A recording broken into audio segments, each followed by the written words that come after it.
नमस्कार, तपाईहरुलाई स्वागत छ नेपाल अनलाइन स्कुलको युट्युब च्यानलमा।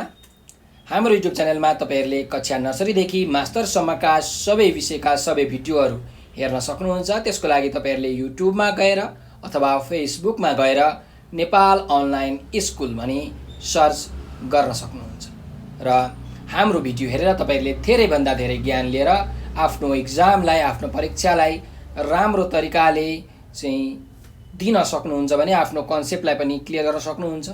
तपाईहरुले हाम्रो भिडियो हेर्नको लागि चाहिँ हाम्रो युट्युब च्यानल नेपाल अनलाइन स्कुललाई सब्स्क्राइब गर्नु होला। त्यस्तै भाइबरमा, टेलिग्राममा, व्हाट्सएपमा, फेसबुकमा, टिकटकमा पनि नेपाल अनलाइन स्कुल लेखेर सर्च गर्नुस् र हामीलाई फलो गर्नुस्।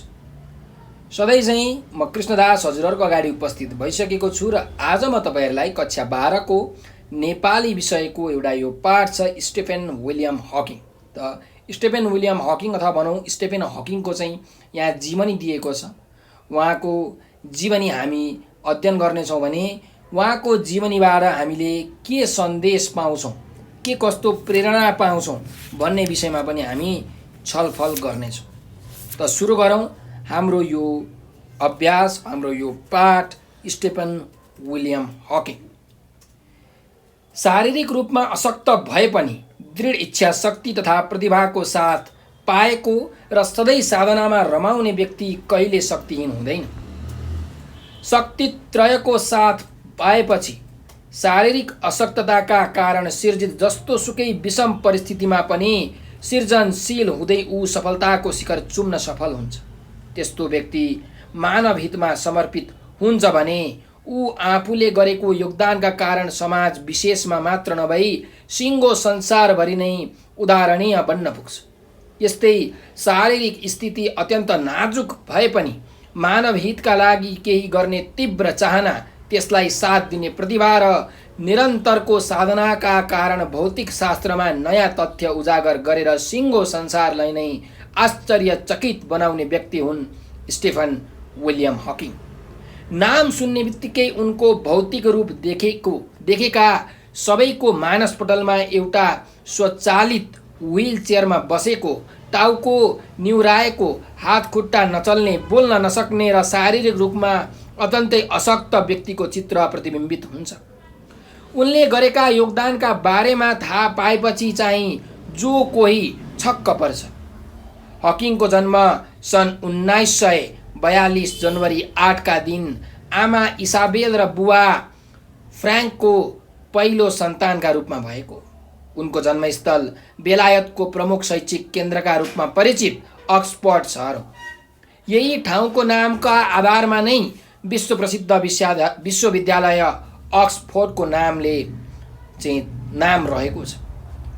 उनी जन्मदा बेलायत दोस्रो विश्वयुद्धको विभीषिकाबाट आक्रान्त थियो। उनी जन्मने समय नजिकै जाँदा उनका आमा बुवा बेलायतको उत्तरी क्षेत्रमा अवस्थित हाइगेट नामको सहरमा बस्थे। उनीहरू पहिलो सन्तानको जन्म हुन लागेकामा निकै खुसी थिए। त्यही समयमा उनीहरू बसेको क्षेत्र वरिपरि जर्मनीले बम आक्रमण गरिरहेकाले उनीहरू दुखी पनि थिए। यस अवस्थामा युद्धको सन्तासबाट बच्न र बचाउन उनका आमाबुवा उनी जन्मनुभन्दा केही समय अघि बेलायतकै अत्यन्त सुरक्षित मानिएको अक्सफोर्ड सहरमा बसाइ सरे। शैक्षिक केन्द्रमा आक्रमणकारीको आक्रमण नगर्ने योजना रहेकाले त्यतिखेर अक्सफोर्ड सहर निकै सुरक्षित मानिन्थ्यो। इसाबेल र फ्र्याङ्क दुवैले अक्सफोर्ड विश्वविद्यालयमै अध्ययन गरेकाले उनीहरूका लागि यो स्थान परिचित पनि थियो। यसैले पनि उनीहरूले अक्सफोर्ड रोजेका थिए। मध्यम वर्गीय परिवारका उनीहरू यतिखेर आर्थिक अभावबाट गुज्रिरहेका थिए। यस्तो स्थितिमा पनि धैर्यका साथ फ्र्याङ्कले पत्नी इसाबेलको हेरचाह गर्दै अर्थराशि जुटाउँदै होटलमा बसेर अस्पतालमा आफ्नो पहिलो सन्तानको प्रतीक्षा गरे। ढुङ्गाको काप फोरेर पनि उम्रन्छ पिपल भने झैँ होनहार प्रतिभाको जन्म हुनु नै थियो र संसारलाई उल्लेख्य योगदान दिनु नै थियो। प्रतिभाशाली हकिङ पनि यो विषम परिस्थितिमा सकुशल जन्मे र हुर्के पनि। हकिङका फिलिप्पा र मेरी नामका दुई बहिनी र एडवर्ड नामका एक भाइ छन्। हकिङको विद्यालयीय शिक्षाको प्रारम्भ लन्डन हाइगेट स्थित बायरन हाउस विद्यालयबाट भएको हो। उनले त्यहाँ धेरै समय पढ्न पाएनन्। उनी 8 वर्षको छँदा उनका आमा बुवा जागिरका सिलसिलामा बेलायतको अक्सफोर्डबाट 32 किलोमिटर उत्तर पश्चिममा रहेको अल्बान्स सहरमा बसाइ सरे। यसैले आमा बुवाका साथमा रहेका हकिङ पनि त्यहीँको सेन्ट अल्बास नामको विद्यालयमा भर्ना भए। विद्यालयमा भर्ना भए पनि उनी पढाइमा त्यति ध्यान दिँदैनथे। उनी 9 वर्षको छँदा आफ्नो कक्षामा कमजोर विद्यार्थीको श्रेणीमा परेका थिए। उनले आफ्नो परिवारबाट भने पूर्ण शैक्षिक वातावरण पाएका थिए। उनका आमा बुवा दुवै शिक्षित थिए। इसाबेल अर्थशास्त्र र फ्र्याङ्क जीव विज्ञानका विद्वान थिए। पक्कै पनि आमा बुवाको आनुवंशिक गुण र संस्कारको प्रभाव छोराछोरीमा पर्छ नै। विद्यालयीय पढाइमा ध्यान नदिए पनि उनी आफ्नो घरको पुस्तकालयमा रहेका राम्रा राम्रा किताब मध्येबाट आफूलाई मन परेका किताब पढिरहन्थे। उनको झुकाव विद्यालयभन्दा बाहिरका अन्य काममा धेरै रहन्थ्यो। हकिङ 13 वर्षको छँदा उनका बुवाले उनलाई त्यस बेलाको राम्रो मानिएको वेस्टमिनिस्टर विद्यालयमा पढाउन चाहेका थिए। बिरामी परेकाले उनले त्यस विद्यालयबाट लिइएको छात्रवृत्तिको परीक्षा दिन पाएनन्। छात्रवृत्ति बिना त्यस विद्यालयमा पढाउन सक्ने आर्थिक स्थिति हकिङको थिएन। त्यसैले उनले सेन्ट अल्बासबाटै विद्यालय शिक्षा पुरा गरे। हकिङ बाल्यकालदेखि नै निकै जिज्ञासु र सृजनशील स्वभावका थिए। उनी कुनै पनि यान्त्रिक वस्तुलाई गहिरिएर हेर्ने, त्यसको भित्री संरचनालाई बुझ्ने र तिनबाट बन्न सक्ने नयाँ वस्तुका बारेमा परिकल्पना गर्ने उनको बानी थियो। साथीहरूको सहयोग लिई उनले पुराना घडी तथा रेडियोका पाठ पूर्जाबाट कम्प्युटर बनाएका थिए र यसैबाट उनी अवधारणात्मक गणितीय समीकरणको समाधान गर्ने गर्थे। उनले आफूले खेल्ने गेम र हवाईजहाज, ढुङ्गा आदिको नमुना पनि आफै बनाएका थिए। यस्तो सृजनशील कार्यबाट प्रभावित भएका उनका साथीहरू हकिङ आफ्नो संसारको रचना गरेर त्यसलाई चाहिने नियम आफै बनाउन सक्छन् भनेर उनलाई थप हौसला दिन्थे। उनका यस्ता कामबाट प्रभावित भएका शिक्षक उनलाई जन्मजात प्रतिभा भएको व्यक्ति मान्थे। साथीहरू चाहिँ उनलाई आइन्स्टाइन भनेर बोलाउँथे।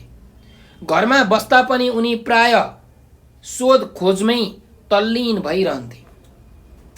उनी आफ्ना साथीलाई लिएर साँझको समयमा घरको पछाडि जान्थे र आकाशका ताराहरूलाई हेरिरहन्थे। ब्रह्माण्डप्रतिको जिज्ञासाले उनलाई बाल्यकालदेखि नै गजगच्याइरहेको थियो। हकिङ मानिसलाई जेमा रुचि छ त्यसैमा प्रगति गर्न सक्छ भन्ने भनाइका आदर्श दृष्टान्त हुन्। हकिङका बुवा फ्र्याङ्कले उच्च तहको अध्ययनमा छोराले जीव विज्ञान पढे राम्रो हुन्थ्यो भन्ने चाहेका थिए। बुबाको इच्छा पुरा गर्नकै लागि उनले सुरुमा केही दिन जीव विज्ञान पढे। आफूलाई मन नपरेको विषय भएकाले त्यसमा उनले प्रगति गर्न सकेनन् र त्यो विषय छोडिदिए। अन्त्यमा उनले गणित र भौतिक शास्त्रलाई आफ्नो विषय बनाए। आफूलाई मन परेको विषय पाएपछि उनको पढाइमा रुचि बढ्दै गयो। जति नै गाह्रो भए पनि आफूलाई मन परेको विषय पढ्न पाउँदा त्यसमा सजिलै सफलता प्राप्त गर्न सकिन्छ भन्ने भनाइलाई हकिङले प्रमाणित गरिदिए। धेरैका लागि गाह्रो विषयका रूपमा चिनिने गणितका गाह्रा प्रश्न र भौतिक शास्त्रका जटिल सिद्धान्त उनी सजिलै बुझ्थे। गणितका कठिन समस्या समाधान गर्न पनि उनी आफ्ना साथीभन्दा निकै अघि थिए। गणित विषय नै लिएर अक्सफोर्ड विश्वविद्यालयबाट स्नातक गर्ने स्टेफेनको सपना थियो। आफूले अक्सफोर्डबाटै पढेकाले छोराले पनि त्यहीँबाट स्नातक गर्दा राम्रो हुने इच्छा उनका बुबाको पनि थियो। यसैले उनी 17 वर्षको छँदा उच्च अध्ययनका लागि अक्सफोर्ड विश्वविद्यालयको युनिभर्सिटी कलेजमा भर्ना हुन भनेर गए। त्यति बेला विश्वविद्यालयमा गणित विषयको अध्ययन अध्यापन हुँदैनथ्यो। आफूलाई मन परेको गणित विषय लिन नपाएपछि उनले भौतिक शास्त्र पढ्न थाले। उनले सन् 1962 मा त्यहीबाट प्राकृतिक विज्ञानमा प्रथम श्रेणीमा स्नातक तह उत्तीर्ण गरे। अक्सफोर्डमा स्नातक तहको अन्तिम वर्षमा अध्ययनरत छँदा हकिङले सामान्य हिँडडुलमा पनि आफ्नो नियन्त्रण नभएको जस्तो महसुस गर्न थाले। यो उनको बिरामीको पूर्व सङ्केत थियो। यति बेला उनी 21 वर्षका थिए। उपचारका सामान्य प्रक्रिया पुरा गर्दै उनले आफ्ना पढाइलाई निरन्तरता दिइरहेका थिए। स्नातक तह उत्तीर्ण गरिसकेपछि विद्यावारिधीका लागि उनी क्याम्ब्रिज विश्वविद्यालयमा भर्ना भए। उनलाई रोगले भने झन च्याप्दै लग्यो। सन् 1963 तिर आँखा तिर्मिराउने र आवाज पनि लटपटिएको जस्तो हुन थालेपछि परीक्षण गराउँदा उनलाई अम्योट्रोफिक ल्याटरल स्क्लेरोसिस नामक स्नायु सम्बन्धी रोग भएको पत्ता लाग्यो। यो रोग लागेको मानिसका सबै अङ्गले बिस्तारै काम गर्न छोड्ने र अन्ततः श्वास नली बन्द भएर उसको मृत्यु हुने गर्थ्यो। यसैले चिकित्सकले उनको आयु 2 वर्ष मात्र रहेको बताएका थिए।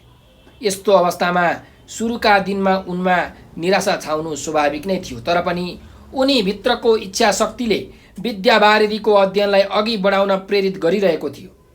अत्यन्त मानसिक पीडा हुँदा उनी चुपचाप घन्टौँसम्म सङ्गीत सुनिरहन्थे। विषम परिस्थितिमा सकारात्मक सोच लिँदा समस्याबाट सहजै उम्कन सकिन्छ भन्ने भनाइका उत्कृष्ट दृष्टान्त हकिङ हुन्। रोग ठिक नहुने खालको छ र यसको कुनै उपचार छैन भने पनि यस बारेमा चिन्ता नलिने, बरु यस अवधिमा समाजका लागि केही गर्ने सोचका साथ उनी अध्ययनमा दत्तचित्त भइरहे। यता रोग भने दिन प्रतिदिन बढ्दै गयो। बिस्तारै अङ्गले काम गर्न छोड्दै गए। सन् 1965 मा उनी लट्ठीको सहारा बिना हिँड्न नसक्ने भए। यस्तो विषम परिस्थितिमा पनि रोगसँग सङ्घर्ष गर्दै उनले सन् 1966 मा क्याम्ब्रिजबाट नै विद्यावारिधि गरे। विद्यावारिधि पुरा गरिसकेपछि क्याम्ब्रिजमा विद्वत वृत्ति प्राप्त गरी अनुसन्धानका रूपमा काम थाले। सन् 1968 मा उनी क्याम्ब्रिजमा खगोल अध्ययन संस्थानको सदस्यमा नियुक्त भए। सन् 1969 तिर हात खुट्टा चल्न छाडेपछि उनी व्हील चेयर बिना कतै जान नसक्ने भए। उनलाई काम गर्न सजिलो होस् भनेर उनको व्हील चेयरमा कम्प्युटर पनि जडान गरिएको थियो। व्हील चेयरको सहारामा उनी आफ्नो विभाग गएर आफ्नो नियमित काम सम्पन्न गर्न थाले।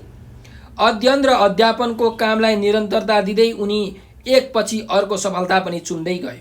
सन् 1994 मा उनी विश्वकै प्रतिभाशाली वैज्ञानिक सम्मिलित भएको रोयल सोसाइटीको सभामा सामेल भए। सन् 1979 मा गणित विषयमा क्याम्ब्रिजकै प्रसिद्ध पद ल्युकेसियन प्रोफेसरमा नियुक्त भए। सन् 1985 मा उनी धेरै बिरामी परेपछि चिकित्सकले यस रोगको उपचारका लागि श्वास नलीको शल्यक्रिया गर्नुपर्ने र यो शल्यक्रिया गरेपछि हकिङको पुरै आवाज गुम्न सक्ने बताएका थिए। शल्यक्रिया बिना उनलाई बचाउन असम्भव भएकाले उनको शल्यक्रिया गरियो। शल्यक्रियापछि उनको आवाज पुरै हरायो। यसपछि उनले आफूले गरिरहेको काम अघि बढाउन सकेनन्। यसले गर्दा उनलाई धेरैजनाबाट टाढा रहनुपर्ने अवस्था आयो। दृढ इच्छाशक्ति छ भने त चिता म पुर्याउँछु भने झैँ केही समयपछि उनको मस्तिष्कको तरङ्ग र अनुहारका भावका आधारमा सञ्चालन हुने कम्प्युटरको निर्माण भयो।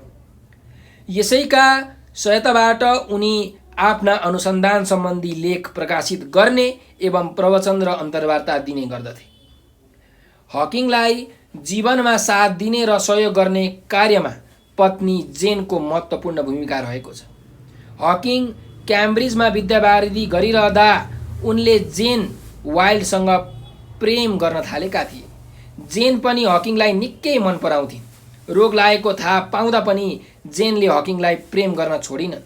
पछि सन् 1965 मा विवाह गरेपछि उनीहरूको प्रेम सम्बन्ध दाम्पत्य सम्बन्धमा परिणत भयो। उनीहरूका लुसी नामकी छोरी र रोबर्ट र तिमोथी नामका 2 छोरा जन्मिए। उनीहरूको दाम्पत्य सम्बन्धमा खटपट आएपछि सन् 1990 मा सम्बन्ध विच्छेद भयो। त्यसपछि 1995 मा उनले आफ्नो स्याहार सुसार गर्ने नर्स एलेन मेसनसँग विवाह गरे। मेसनसितको दाम्पत्य सम्बन्ध पनि लामो समयसम्म रहन सकेन। सन् 2006 मा उनीसँग पनि हकिङको सम्बन्ध विच्छेद भयो। शारीरिक रूपमा अशक्त र पारिवारिक जीवनबाट खटपट आए पनि हकिङले आफू शक्तिहीन भएको महसुस गरेनन्। आशा राख र व्यस्त बनलाई मूल मन्त्र बनाएका उनले शारीरिक अशक्ततालाई अनुसन्धान गर्ने उपयुक्त अवसरका रूपमा लिए। जीवनप्रति आशावादी बनेर निरन्तर अनुसन्धानरत उनले शारीरिक अशक्तताकै समयमा पनि भौतिक शास्त्रमा नयाँ तथ्य उजागर गर्न सफल भए। हकिङले आफ्नो जीवनकालमा दर्जनभन्दा बढी पुस्तक र कैयौँ शोधपत्र तयार गरी प्रकाशन गरे। उनले लेखेका पुस्तकमध्ये सन् 1988 मा प्रकाशित a brief history of time सर्वाधिक चर्चित पुस्तक हो। यस पुस्तकलाई सन् 1998 मा गिनिज बुक अफ वर्ल्ड रेकर्डद्वारा सदाबहार सर्वाधिक बिक्री हुने पुस्तक घोषणा गरियो। यो पुस्तक 237 सातासम्म सन्डे टाइम्सको सर्वाधिक बिक्री हुने सूचीमा रहन सफल भएका कारण पनि धेरै चर्चित बन्यो। यस पुस्तकले हकिङलाई पनि निकै चर्चित बनायो। यस पुस्तकमा उनले ब्रह्माण्डको उत्पत्ति, संरचना, विकास र भविष्य सम्बन्धी कठिन विषयलाई पनि आम मानिसले सजिलै बुझ्ने भाषामा प्रस्तुत गरेका छन्। 40 भन्दा बढी भाषामा अनुवाद भइसकेको यस कृतिमा आधारित चलचित्र पनि बनेको छ। हकिङले ब्रह्माण्डको उत्पत्ति र संरचना सम्बन्धी गहिरो अध्ययन गरी यस सम्बन्धी आफ्ना मौलिक मान्यता प्रस्तुत गरेका छन्। ब्रह्माण्डको उत्पत्ति निश्चित परिभाषित सिद्धान्त अनुसार भएको मान्यता राख्ने हकिङले यसको उत्पत्ति सर्वाधिक घनत्वको अवस्थामा रहेको कुनै बिन्दुबाट भएको हो र त्यसको अन्त्य पनि त्यसै बिन्दुमा हुने बताएका छन्। यस बिन्दुलाई वैज्ञानिकले सिङ्गुलारिटीको संज्ञा दिएका छन्। क्वान्टम पुञ्जका रूपमा रहेकाले सर्वाधिक घनत्वको अवस्थामा रहेको यस बिन्दुलाई हकिङले ब्ल्याक होल भनेका छन्। उनले ब्ल्याक होल अत्यन्त भारयुक्त ताराको अवसानपछि निर्माण हुने भएकाले तारा अनन्त भएझैँ ब्ल्याक होल पनि अनन्त हुन सक्ने र तीमध्ये केही ब्ल्याक होलमा महाविस्फोटन भई ब्रह्माण्डको उत्पत्ति हुने मान्यता राखेका छन्। हकिङले सुरुमा आइन्स्टाइनले भने झैँ ब्ल्याक होल भित्रको स्थान, समय र गुरुत्वाकर्षणको प्रबलताका कारण त्यसभित्र छिरेको प्रकाश समेत बाहिर ननिस्कने र त्यसले सबै चिज आफूमा समाहित गर्ने भएकाले त्यसको भार बढ्छ भन्ने धारणा राखेका थिए। पछि उनले यस सम्बन्धमा आफ्ना मौलिक विचार प्रस्तुत गरे। उनले अधिक गुरुत्व शक्तिले गर्दा ब्ल्याक होलभित्र हरेक चिज खुम्चिएर रहेका हुने र अझ खुम्चिँदै जाँदा त्यसबाट विकिरण उत्सर्जन हुन्छ भन्ने पत्ता लगाए। उनकै नाममा यस विकिरणको नाम हकिङ्स रेडिएसन राखियो। ब्ल्याक होलमा महाविस्फोटन भएर उत्पन्न भएको ब्रह्माण्ड खुम्चदै गएर पुनः ब्ल्याक होलमा परिणत भएपछि त्यसको अन्त्य हुने विचार पनि उनले प्रस्तुत गरे। हकिङले प्रस्तुत गरेको यो विचार र संसारकै प्राचीनतम ग्रन्थ ऋग्वेदमा प्रस्तुत भएको सृष्टि सम्बन्धी दृष्टिमा निकै समानता रहेको देखिन्छ। ऋग्वेदमा यस संसारको सृष्टि हुनु पूर्व अन्धकारले ढाकिएको अत्यन्त सघन ऊर्जाशील अन्धकार थियो। यही अन्धकारबाट चारैतिर फैलिएको किरण पदार्थमा परिणत भएपछि संसारको सृष्टि भयो भनिएको छ। हकिङले ब्रह्माण्ड शास्त्री रोजर पेन्द्रोसँग मिलेर अल्बर्ट आइन्स्टाइनको सामान्य सापेक्षताको सिद्धान्तबारे थप व्याख्या गरे। आइन्स्टाइनले सापेक्षता भनेको आफू स्वतन्त्र नभएर अर्कासित सम्बन्ध हुने गुण वा अवस्था हो भनेका थिए।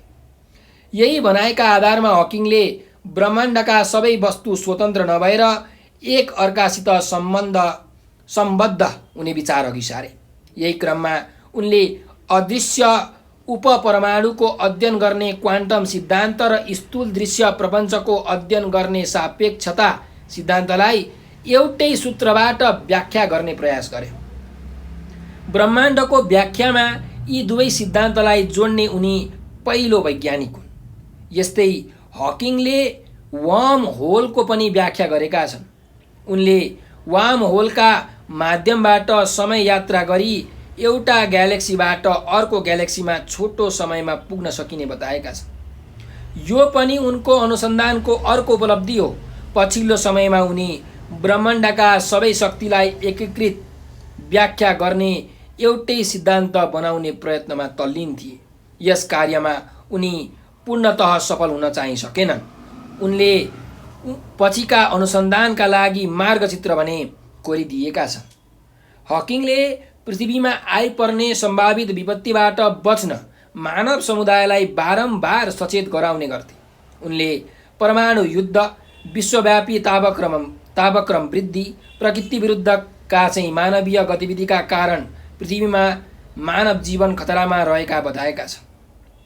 यसैले यसतर्फ समयमै सचेत हुन आग्रह गरेका छन्। यस्तै उनले मानिसलाई कृत्रिम बुद्धिमत्तापूर्ण रोबोटको निर्माणमा सचेत हुनुपर्ने बताएका छन्। कृत्रिम बुद्धिमत्तापूर्ण रोबोट मानिसको दिमागका चाहिँ उपज भए पनि स्मरण र विश्लेषणात्मक सामर्थ्य मानिसको भन्दा धेरै हुँदै गइरहेको छ। मानिसले गर्न सक्ने सबै काम यी यन्त्रहरू सजिलै गर्न सक्छन्। यसैले उनी कृत्रिम बुद्धिमत्ताले मानिसलाई नभई मानिसले कृत्रिम बुद्धिमत्तालाई नियन्त्रण गर्नुपर्ने मान्यता बारम्बार दोहोऱ्याइरहन्थे। हकिङ एक प्रेरक वक्ता भए पनि थिए। उनी आफ्नो व्हिलचेयरमा जडित कम्प्युटरको सहयोगले समय समयमा चाहिँ उनले दिएको प्रेरणादायी वक्तव्य अत्यन्तै जीवनोपयोगी छन्। उनले बालबालिकालाई आफूभन्दा तलको पैतालालाई नभई सधैँ तारालाई हेर्न, बिना काम जिन्दगी खाली हुने भएकाले सधैँ कर्मशील बन्न र कसैले प्रेम गरेमा त्यसलाई स्वीकार गर्न सुझाव दिएका छन्। उनले बिना गल्ती संसारका कोही पनि मानिस अघि बढ्न नसक्ने भएकाले गल्तीलाई प्रगतिको पथ प्रदर्शकका रूपमा लिनुपर्ने बताएका छन्। यस्तै उनले शारीरिक रूपमा अशक्त व्यक्तिलाई काम गर्ने क्षमतामा अपाङ्गता हुनु मात्रै नराम्रो हो, शरीरमा होइन भन्दै शारीरिक अशक्ततालाई कहिले पनि दुर्भाग्य सम्झन नहुने सुझाव दिएका छन्। ज्ञान शक्तिले नयाँ तथ्य पत्ता लगाउन, क्रिया शक्तिले उद्देश्यलाई कार्यान्वयन गर्न र इच्छा शक्तिले सधैँ काम गर्न प्रेरित गर्छ भन्ने मान्यता राख्ने उनी इच्छा शक्ति, ज्ञान शक्ति र क्रिया शक्तिका त्रिवेणी थिए।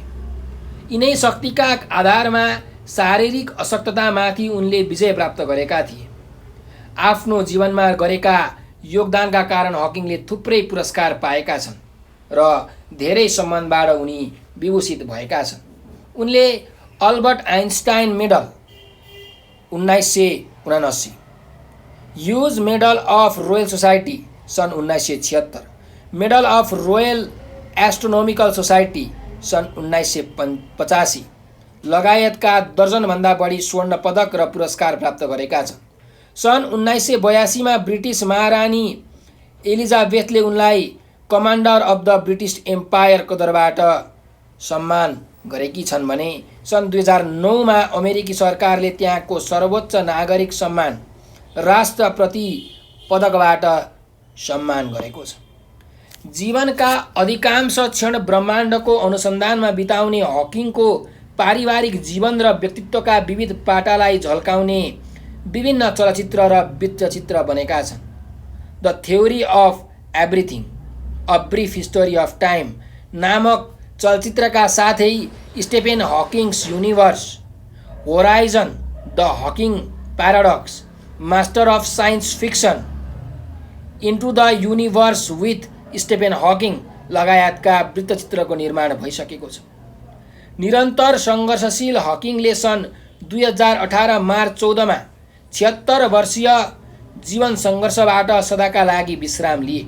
उनी भौतिक रूपमा यस संसारमा नभए पनि उनका सिद्धान्त, उनले लेखेका दर्जनौं पुस्तक र उनीमाथि बनेका चलचित्र एवं वृत्तचित्रले उनलाई सदैव अमर राखेका छन्। शारीरिक रूपमा अशक्त हुँदा पनि निरन्तर अनुसन्धान गर्दै भौतिक शास्त्रमा नयाँ तथ्य उजागर गरेर मानवीय चेतनालाई नयाँ उचाइमा पुर्याउन उल्लेख्य योगदान गर्ने हकिङ वैज्ञानिक जगतका विशिष्ट प्रतिभा हुन् भनेर चाहिँ यो हाम्रो स्टेफेन विलियम हकिङको निबन्ध समाप्त भएको छ, अन्त्य भएको छ। त हामीले स्टेफेन हकिङको यो जीवनीबाट के कस्तो प्रेरणा लिन सक्छौँ, के कस्तो शिक्षा, के कस्तो सन्देश पाउन सक्छौँ त भन्दा मानिसमा एकदमै दृढ इच्छा शक्ति हुनु पर्यो। मानिसमा यदि इच्छा शक्ति हुने हो भने जस्तो सुकै सफलता पनि मानिसले हात पार्न सक्छ।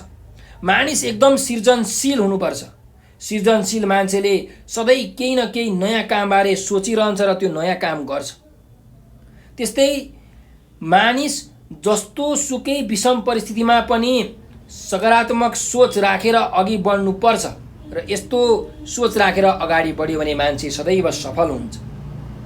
त्यस्तै गरिकन अलिकति अप्ठ्यारो परिस्थिति आउँदा पनि आफूलाई शक्तिहीन ठान्ने मानिस कहिले पनि अगाडि बढ्न सक्दैन। शारीरिक रूपमा अशक्त भए पनि दृढ इच्छा शक्ति तथा प्रतिभाको साथ पाएको र सधैँ साधनामा रमाउने व्यक्ति कहिल्यै शक्तिहीन हुँदैन। एउटै व्हिलचेयरमा बसेर जिन्दगी बिताएका हकिङले संसारलाई नयाँ चमत्कार दिएर गए भने हामीसँग पनि केही न केही शक्ति र प्रतिभा जरुर छ। त्यसलाई हामीले चिन्न सक्नुपर्छ र हाम्रो समाजको लागि, हाम्रो देशको लागि, हाम्रो राष्ट्रको लागि, यो सारा विश्वको लागि हामीले केही गर्नुपर्छ भन्ने चाहिँ प्रेरणा हामीले स्टेफेन हकिङ अथवा भनौँ स्टेफेन विलियम हकिङको जीवनीबाट प्राप्त गर्न सक्छौँ। त आजलाई यति नै। यसका जुन शब्द भण्डार र बोध र अभिव्यक्तिका जुन अभ्यासहरू छन् त्यो हामी अर्को भिडियोमा लिएर आउनेछौँ। तपाईँहरूलाई यो भिडियो कस्तो लाग्यो कमेन्टमा प्रतिक्रिया दिन भने नबिर्सनुहोला। र तपाईँहरूले केही कुरा बुझ्नु भएको छैन, जान्नु भएको छैन, मनमा केही जिज्ञासा उत्पन्न भइरहेको छ, तपाईँहरूलाई केही समस्या आइपरेको छ भने सदैव एउटा नम्बर याद राख्नुहोस्, 9849595895 9845955895। यो नम्बरको भाइबर, टेलिग्राम र व्हाट्सएपमा म्यासेज गरेर तपाईँहरूले आफ्नो समस्या हामीलाई व्यक्त गर्न सक्नुहुन्छ। साथसाथै हामीले तपाईँहरूका लागि भनेर 30,000 भन्दा बेसी भिडियो बनाइसकेका छौँ र तपाईँहरूले ती भिडियो हेर्नको लागि चाहिँ युट्युबमा गएर नेपाल अनलाइन स्कुल हेरेर सर्च गर्न सक्नुहुन्छ अथवा भाइबर, टेलिग्राम, व्हाट्सएपमा, फेसबुकमा, टिकटकमा पनि नेपाल अनलाइन स्कुल लेखेर सर्च गरेर त्यो भिडियोहरू हेर्न सक्नुहुन्छ। हामीले तपाईँहरूको लागि भनेर मोडल क्वेसन सेटका सोल्युसन, ओल्ड क्वेसन सेटका सोल्युसन, च्याप्टर वाइज क्वेसन सेटका सोल्युसनहरू, त्यस्तै कन्सेप्ट क्लियर गर्नको निमित्त कन्सेप्ट बेस्ड क्वेसनका सोल्युसनको भिडियो बनाएर हालेका छौँ। त ती सबै भिडियोहरू तपाईँहरूले कृपया हेर्नुहोस् र हामीले दिनानुदिन हरेक दिन नयाँ भिडियोहरू पनि हालिरहेका हुन्छौँ हैन। हामीले विभिन्न लाइभ क्लासहरू पनि गरिरहेका हुन्छौँ। त त्यो लाइभ क्लास कतिखेर हुन्छ, त्यो भिडियोहरू हामी कतिखेर हाल्छौँ, त्यो भिडियोहरू हेर्नको लागि हैन, लाइभ क्लासहरूमा जोइन भएर चाहिँ आफ्नो समस्याहरूलाई व्यक्त गर्नको लागि, आफ्नो समस्या सुल्झाउनको लागि तपाईँहरूले हामीलाई फलो गर्नुपर्ने हुन्छ। हाम्रो युट्युब च्यानललाई सब्सक्राइब गर्नुपर्ने हुन्छ हैन। युट्युबमा गएर नेपाल अनलाइन स्कुल लेखेर सर्च गर्नुहोस् र हाम्रो युट्युब च्यानललाई सब्सक्राइब गर्नुहोला, हाम्रो भिडियोलाई लाइक र सेयर गर्नुहोला। त्यस्तै गरिकन भाइबरमा, टिकटकमा, फेसबुकमा, इन्स्टाग्राममा नेपाल अनलाइन स्कुल लेखेर सर्च गर्नुहोस् र हामीलाई फलो गर्नुहोस्। हामीले जुन बेला नयाँ नयाँ भिडियोहरू हाल्छौँ, नयाँ नयाँ कन्टेन्टहरू हाल्छौँ, हामीले जुन बेला लाइभ क्लासहरू गरिरहेका हुन्छौँ त्यस वखत तपाईँहरूको मोबाइलमा अथवा तपाईँको ल्यापटपको स्क्रिनमा चाहिँ नोटिफिकेसन आउँछ र त्यो नोटिफिकेसनमा क्लिक गर्ने बित्तिकै तपाईँहरूले चाहिँ हाम्रो क्लासहरूमा जोइन हुन सक्नुहुन्छ, हाम्रो नयाँ नयाँ भिडियोहरू, नयाँ नयाँ कन्टेन्टहरू हेर्न सक्नुहुन्छ। त यति भन्दै आज म विश्राम लिन चाहन्छु। हजुरहरूको साथ र सहयोग कहिले पनि नटुटोस् हैन। त हाम्रो भिडियोलाई लाइक र सेयर गर्न भने नबिर्सनुहोला भन्दै आज म बिदा लिन चाहन्छु। हजुरहरूले यो भिडियो अन्तिम समय दिनुभयो त्यसको लागि हजुरलाई हृदयबाट मोरी मोरी धन्यवाद छ। स्वस्थ रहनुहोस्, व्यस्त रहनुहोस्, मस्त रहनुहोस्।